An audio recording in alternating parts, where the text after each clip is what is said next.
But yeah, also I forgot to make mention of this because I legitimately forgot. I think you're the first guest on the channel in like 2-3 months at this point. I haven't. Huh, that's interesting. It's like, this was the first video where I really thought, oh hey, I can actually have somebody else on with me. And actually have it be... Yeah. Oh! Alright, so today we are going to be going through every single E6 for the 5-star characters and rating them on how good they are for that specific character. Yeah, that's the extent of an intro I'm going to give. Alright, let's get into it. Because this is going to take a hot minute. So, increases the all-type res pen for the ultimate damage dealt by Acheron by 20%. The damage dealt by basic attack and skill will also be considered as ultimate damage, and can reduce the enemy toughness regardless of weakness types.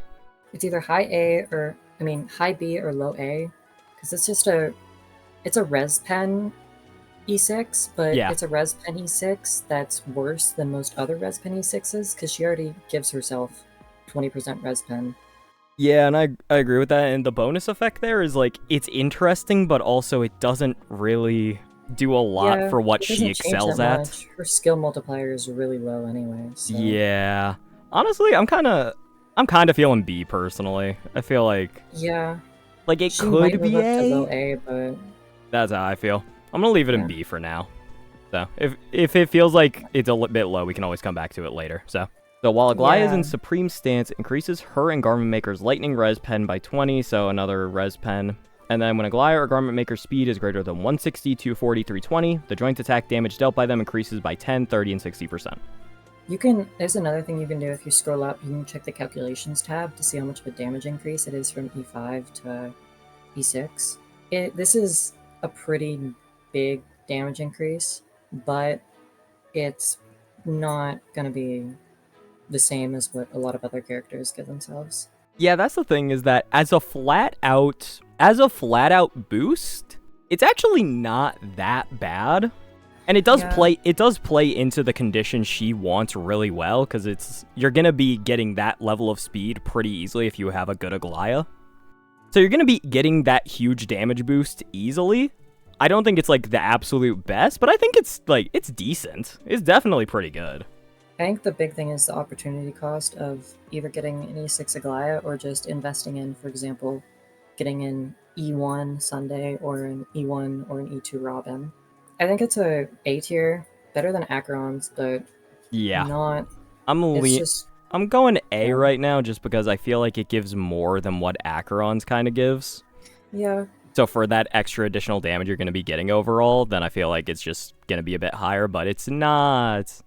we're gonna get better. That's the thing. I know we're gonna get better. It definitely changes as the list goes on. Oh, absolutely. All right, Anaxa. The damage dealt by Anaxa is 130% of the original damage. Huh. Okay, just this line is interesting. It's quite good, but very peculiar because it's like really they don't really do this. Yeah, it's really held back by his base kit.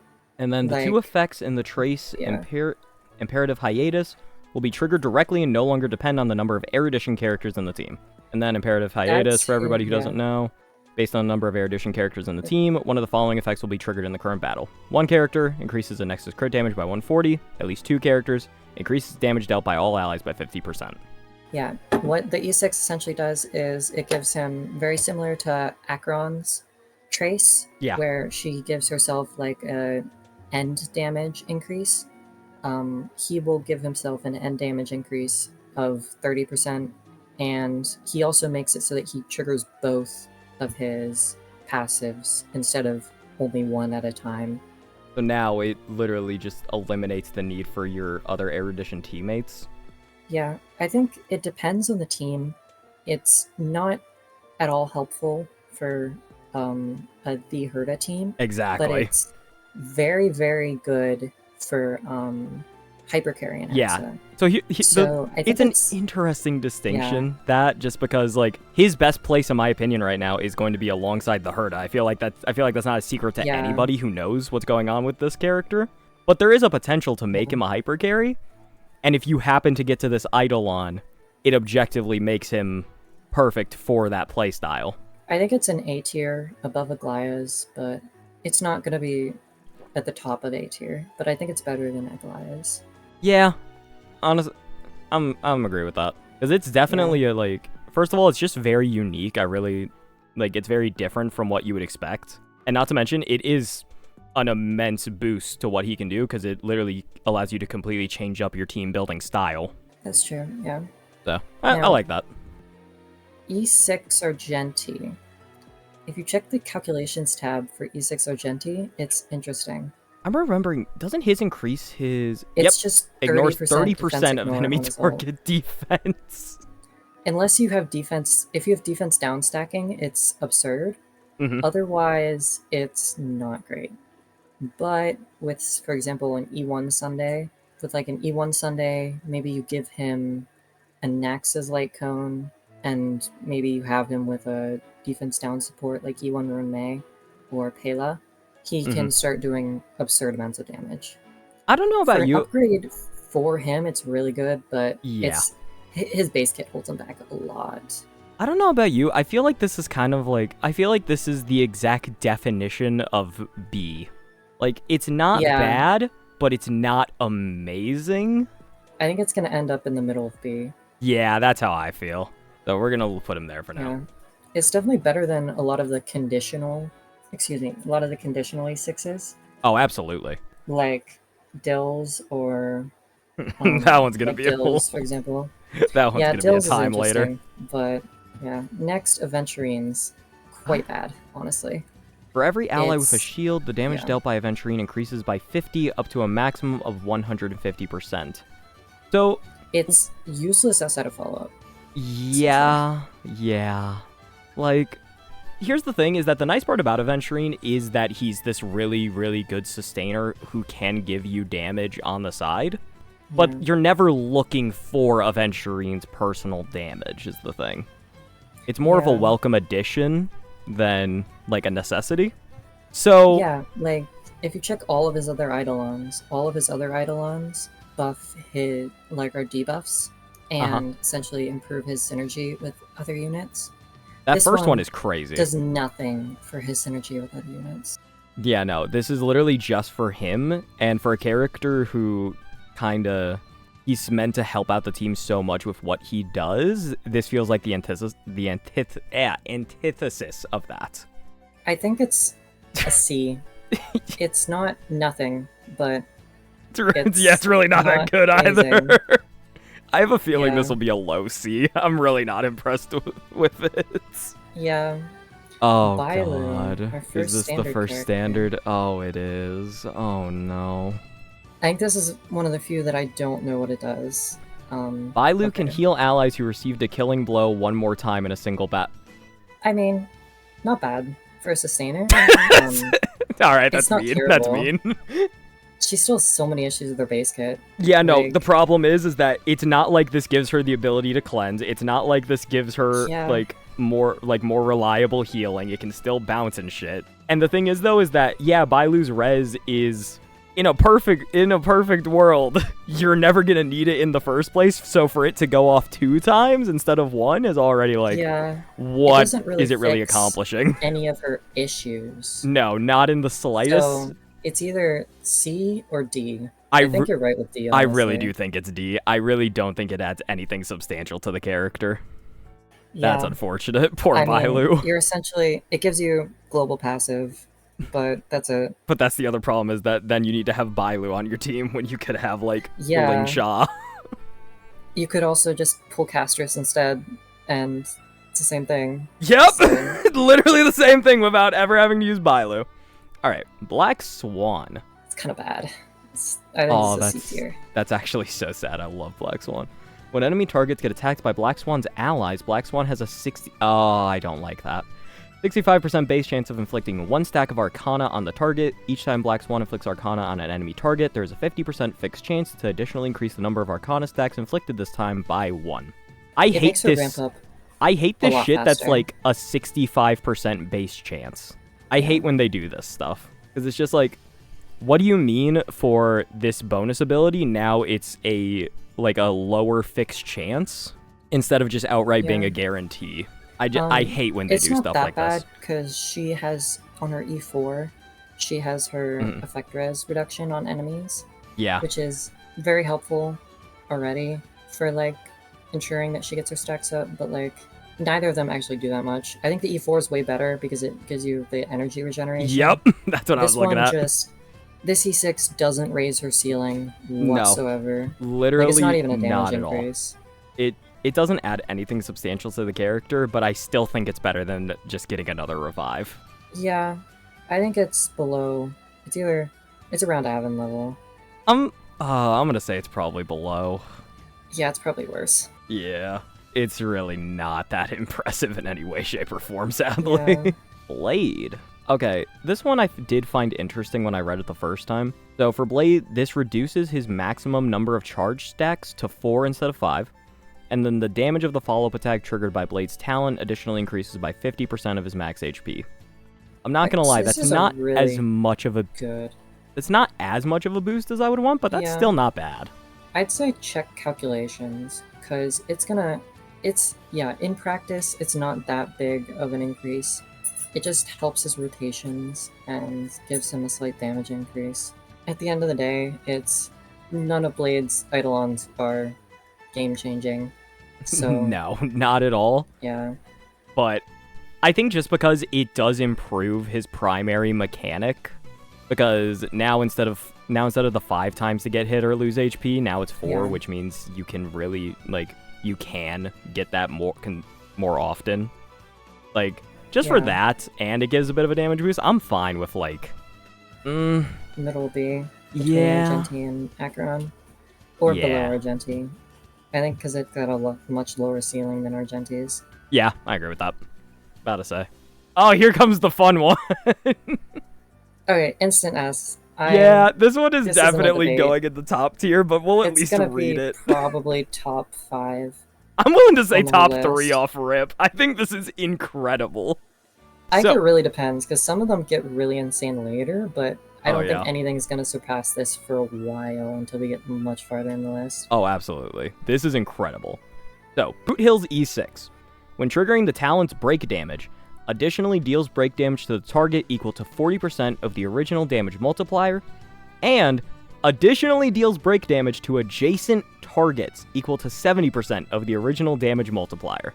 Boothill's biggest issue is the fact he can only fight one target at a time. Yeah. And it gives him a very noticeable damage increase as well. That is insane. Yeah, that is absolutely the top of the list for right now. I'm like... Bronya's. I've never seen too many of the E6s, so I'm sure it will be surpassed, but to me, for any character, that seems like one of the single biggest risers of any eidolon you can get. It fundamentally changes the way you can play the character. It'd be like trying to imagine another one of the game's best single target characters, like Feixiao. Imagine if her E6 gave her blast. Yeah. It'd be the best character of all time. It's an absurd concept. It is insane. Alright, so E6 for Bronya. The duration of the damage boost effect placed by the skill on the target ally increases by 1 turn. This is also extremely high in my opinion. It makes her so much better. She goes from being an incredibly flawed character at E0 to each of her eidolons. Except for E4. Your E4 is still quite good with Feixiao. It's not bad, but man, it's such a hyper-specific It's really good condition. With E2 Fei. But the E6 itself is amazing. No, that's incredible. I'm high A, I want to say. Honestly, I'm almost willing to put that in S because it fundamentally just makes the character exactly what you would want her to be. That's fair. It can go down later if I was about to say, if we get too many in S, I'll move this one down. This is going to be the bottom for now. But I really do like what that accomplishes for the character. Yeah, it just takes her from a flawed character to there's nothing wrong with her except for the E1 being 50% chance. Yeah, that sucks, but... Yeah. Alright, so E6. For Castorice. When Castorice or another wing deals damage, increases quantum res pen by 20%, another res pen increase. When Netherwing attacks, it can ignore weakness type and directly reduce enemy toughness, and then additionally increases the bounce count for Netherwing's talent Wings Sweep the Ruins by 3 times. So this essentially gives it 3 extra bounces whenever you blow up the dragon. Yep. It's a pretty good single target damage increase, but at the end of the day, it's very... Even it does almost the same thing as Acheron's E6. Yeah. It's essentially just a slightly better version of Acheron's E6. I'd say it can be the tail end of A, but there's not much difference between it and Acheron's E6. Except it's a more noticeable... It actually fixes one of her problems, which is she still does fall behind in single target a bit. Yeah. And it boosts her single target performance by a lot, but... I was about to say, I was thinking top of A, or bottom of A, top of B, so I'm fine with bottom of A then. Because again, it's not bad for sure. And it's like that dragon self-destruct doing more damage is always going to be like a positive thing, especially in single target scenarios. So I'm fine with this. Fix something, which Acheron's E6 doesn't. Does not. All right, so we're skipping over Cypher because not released yet. And then Clara. You are more than familiar with this one. So, after other allies are hit, Svarog also has a 50% fixed chance to trigger a counter on the attacker and mark them with a mark of counter. When using ultimate, the number of enhanced counters increases by 1. It's amazing. Again, the fucking fixed chance shit does piss me off still. Okay, that's fair, but... on paper, though, this is still pretty good. Yeah, it lets her trigger counters even if she doesn't get hit. Exactly. And then that on top of getting more of your enhanced counter, and then like if you get just a lot of these additional counters in, your damage is going to go up substantially. It really helps with their energy gain, Oh, absolutely. So I'm like, I think this is pretty solid overall. I actually quite like this. It's very... I liken it a lot to Bronya's the same way. It really fixes her rotations. Yeah. But I don't know if it's at the same level as Bronya's. Because Bronya's just makes her basically a perfect character. Yeah, and that's the thing, is that Clara still has some flaws. Her base kit holds her back to the point where I think it's an A, but not an S. Yeah, I'm willing to give this A. I think it's... I don't know where an A, though. Maybe... It's above Aggie's, but... I don't know how it compares to Anaxa's. Yeah, that's the thing. I think Anaxa's is pretty good, all things considered, so I'm fine there. I'm trying to decide if it's better or worse than Aglaea's relatively. I think Aglaea's doesn't really fix anything for her, while Anaxa's actually allows him to be a hyper carry. So I think it's better than Aglaea's. Yeah, okay. I'll put it there for now, I think. Again, it's still just insane, though, how much, just how much more of a damage boost these later characters get just by having their E6, whereas some of these earlier E6s are much more... It's much more just completing the character. It's interesting how that works. And I think it's also because they are standard banners, so it is actually likely you can E6 them while you play. Yeah. Alright, Don Hung IL. This one's spicy. People are not going to be happy about this one. After any other ally uses their ultimate, the imaginary res pen of Don Hung and Barbiter Lunay's next Fulgurant Leap attack increases by 20, up to 3 stacks. That is so fucking situational. All right, feel free to cook now. Feel free to cook. If it wasn't just the next one, it would be amazing. But the uptime's terrible. It's worse than even just a flat 20% res pen. It's worse than every single other res pen increase by far. Yeah, unless you're running her with Ting Yun, you're not going to be getting the ult rotations needed for this to be at all relevant. No. So this is definitely C. It could be low B because it's still a very... If you can get the situation right, it is still a very powerful damage increase, but I think it's not above Blade. I'd probably just put it below Blade. That's the problem, is just if you're doing this so that you can actually get all 3 stacks of that to go together, at a certain point I feel like you have to be either doing something wrong or just doing something absolutely insane. Yeah, I mean, you can the uptime will probably be about you generally have 1 stack. Sometimes you have 0, and then a couple times you might have 2. So the damage increase, it's not nothing, but I still think it's a DPS with a really noticeable damage increase, so can't really discount that part. But yeah, you're right. You're right. Yeah, I just don't think it's on the same tier as Avon, who's not a DPS. Who just doesn't make that much sense. Yeah. Man, that is finicky as all hell. Alright, next up is Dr. Ratio. I have never seen this E6. Increases the trigger count for Wiseman's Folly by 1. The damage dealt by the town's follow-up attack increases by 50%. Oh, damn, that's actually really good.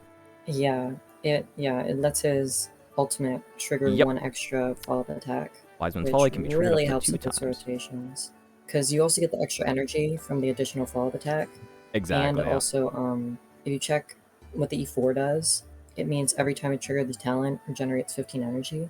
If you go up to the talent, that's his follow-up attack. Yep. So every time his follow-up attack triggers, because of his E4, he'll be generating, effectively, 20 energy.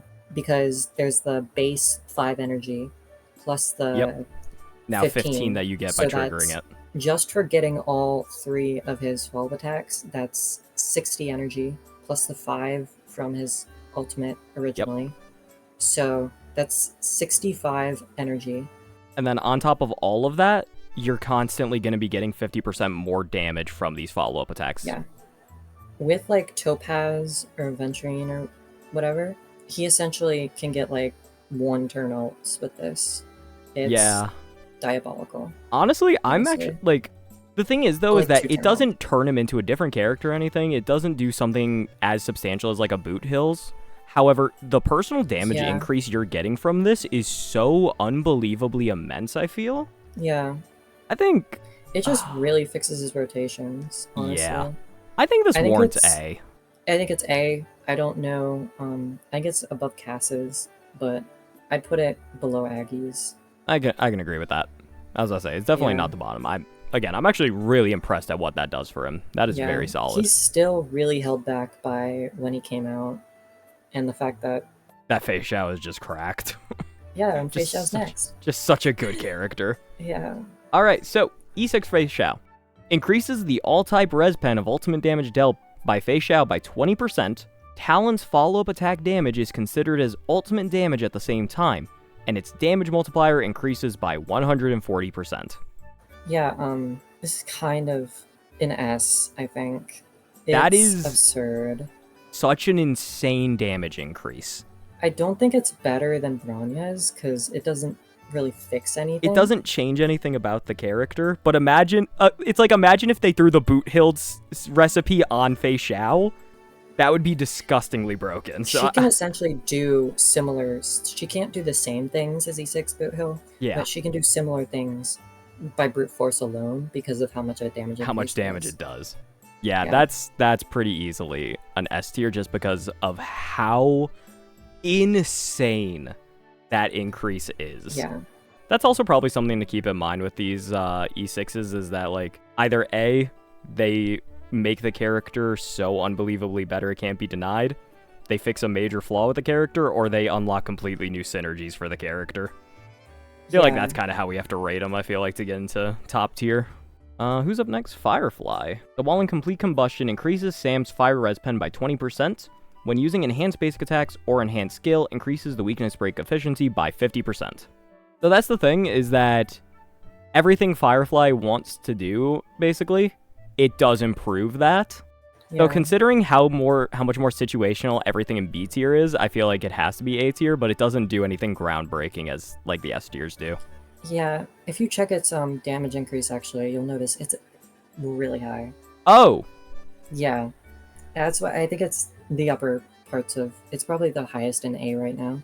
It's better than Anaxa's. Yeah, that is an insane boost. Holy shit. That is incredible. Yeah. Alright, well, that was... Man, that's why Sparta's freaking Firefly does so much damage. Jeez. Moving on to Fu Xuan. This one's funny. It's not amazing, but it's funny. Once Matrix of Prescience is activated, it will keep a tally of the total HP lost by all team members in the current battle. Fu Xuan's ultimate damage will increase by 200% of this tally of HP lost. This tally is also capped at 120% of Fu Xuan's max HP. What? Yeah. What? DPS Fu Xuan. Can I put this next to Avon? Below Avon's, actually, because cool. at least Avon in like fart teams, he's like designed to deal damage already somewhat. But Fu what Xuan, the fuck Fu Xuan doing? I don't know why this is. Yeah, the only time that this is genuinely at all usable is if you've got a hyper invested mono quantum team and you already have something like E6 Sparkle or like Tribi there to provide really, really good team-wide buffs.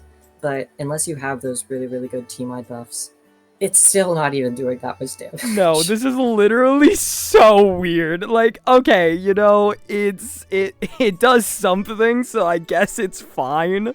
But this accomplishes so little. It's not helpful for anyone.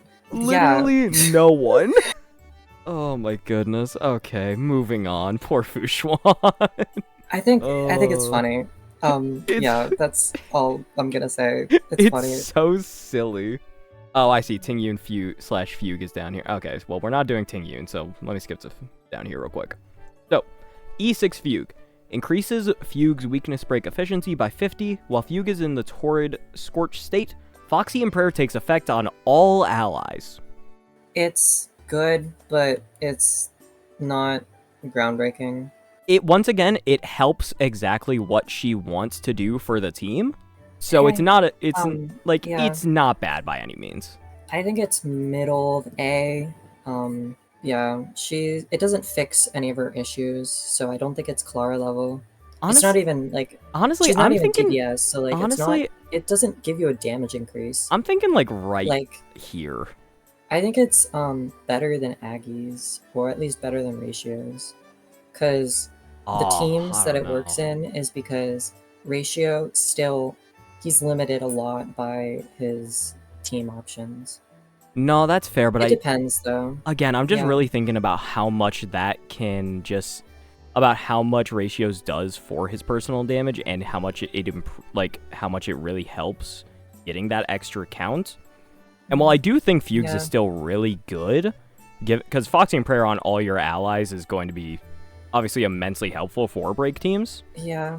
The Foxy and Prayer thing, it basically requires, though, that you are having Lingsha, but with Lingsha, or if you're running dual break DPS, it's quite good in that situation for like dual break DPS or Lingsha.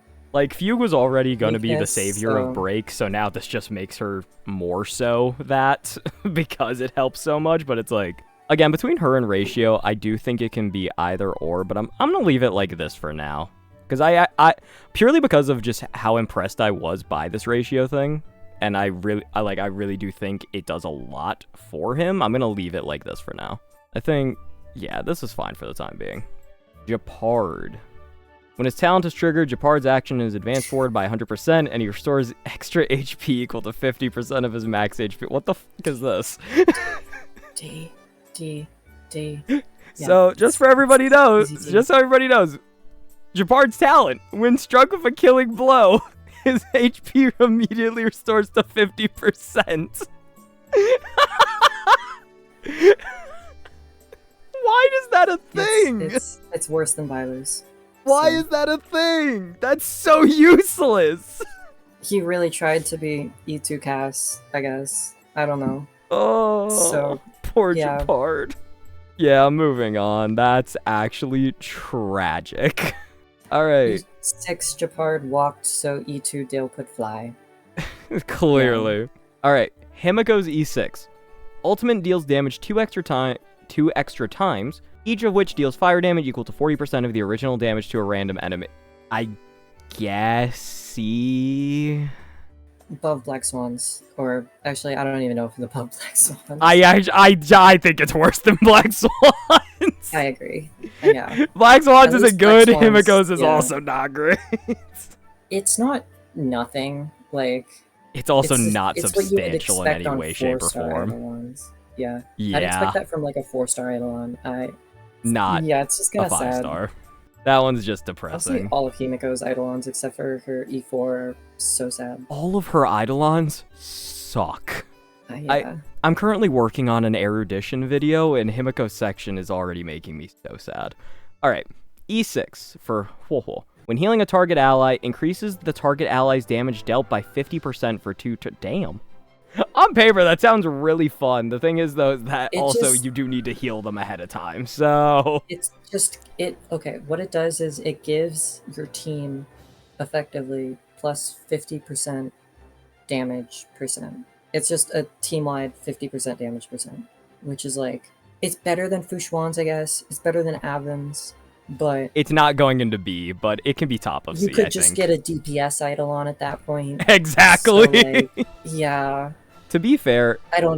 Let's go back to this. It might be B, but it might be the ass end of B. I agree with you with it being C tier. No, it's definitely top of C tier, at best. To be fair, with Huohuo, it's like, you're not really caring about getting to E6. E1 is... Actually, I would stop at E1. Yeah, I would stop at E1. That's, like, the best one by far. Jade is up next. This is just a character I don't even see often, so... This is such a mid E6. When there are deck collector allies on the field, Jade's quantum res pen increases by 2... Okay. So I don't like the conditional ones, but you're gonna have a deck collector no matter what, I feel like, so that's fine. Yeah. And Jade gains the deck collector state. The thing that she gains from being a deck collector is, after a deck collector attack, deals 1 instance of additional quantum damage equal to 25% of Jade's attack to each enemy target hit. Normally, deck collectors would also drain their HP when attacking, but Jade doesn't boost. Have that happen. Yeah. Jade can't get the speed boost, and she doesn't drain HP. Nope. So, she only gets the additional damage. So, with that eidolon, if you have a deck collector ally, you're getting the quantum res pen, and then you're getting also 25% of Jade's attack on each enemy target hit. It's essentially just another flat-out res pen boost, and then a slight increase in your personal damage. It's not even... It's worse than Argenti's, arguably. Yeah, I think just because it's more consistent... Yeah, because it's more consistent, I'm definitely putting it above IL, but... Well, it's only better than Dill's, yeah. Do we feel above better than Blade? I feel like Blade's better. It feels weird to put her below Blade. It really does, below Blade, though. You know what? I like Blades. I like Blades. He could stay there. Alright, so up next is Jiaoqiu, I think? Jiaoqiu. This one's amazing. This is gonna be an S. Alright, so I think. E6. When an enemy target gets defeated, their accumulated Ashen Roast stacks will transfer to an enemy with the lowest number of Ashen Roast stacks on the battlefield. The maximum stack limit of Ashen Roast increases to 9? And each Ashen Roast stack reduces the target's all-type Yeah, what this affected... It's... that is incredible. I think it's top. Don't know if it's better than Boothill's, but I think it's better than Bronya's. That is incredible. Like, I think right here. It effectively turns him from just having like 35 before at E5. He has, I believe it's, if you check what his reduces enemy targets multipliers attack are by 15. Yeah, his E4 is hilarious. Increases the multiplier for fire DOT dealt by Ashen Roast to the target. What the fuck? Okay. And then, here we go. E1, allies deal 40% increased damage to enemy targets afflicted with Ashen Roast. And then now you get even more Ashen Roast. Well, the E1 is just it's very similar to how Huohuo's E6 works in essence. It's effectively just a team-wide damage it's a flat increase on the E1. Okay, so hold on. So hold on. So at 12, which is what you're getting if you have E6, your first stack gets you 16.5% increased damage, and then you go up to 9 stacks now. So you get 8 stacks of 5.5, and then that gets you basically 60% increased damage? Holy shit. Yeah, that's really good. Okay. I am really impressed with that one. Oh my god. And that's the crazy part, is that that's also still stacking with his ultimate, where you're gonna take increased ultimate damage. Yeah, wow, that is really good. Oh my god. Yeah, wait, have I been muted this whole time? Yes, you were not saying anything. That's why I was just talking. You can literally kill anything you need. It's such... Yeah. Yeah, no, okay, so for anybody who didn't think it belonged in S tier, no, it belongs in S tier, like, absolutely. Yeah, you can also check, it gives himself quite a noticeable damage increase. That's a lot of extra damage from himself. For 3 targets, going up 1 eidolon is almost 1,000,000 extra damage. Holy shit. Yeah, like, after... at E0, he does, like, nothing, but at E2, he starts dealing a lot of damage. And then the E6 just balloons. I was about to say, yeah, just jumping from E1 to E2 is about 1,000,000 damage. Is like about 1,000,000 damage increase. Oh yeah, so. it more than doubles his personal. That damage. E2 is already really good. So then if you get all the way to this E6 now, like that's such an immense boost in everything Jiaoqiu does, like for the teams, and it makes him better as well. Yeah. Honestly, there is a real argument to have this as the top. Because that is incredible. I think it's worse than Boothill's. I still don't think it's better than Boothill's, but that's it. There is a really real argument. Roughly there. But yeah, all right. It is a good argument, but I think they're around. I think Boothill's just slightly better. I was gonna say those are very close though. That is one of the best ones we've seen. All right. Next up is Jingyuan. I have no idea what this one does.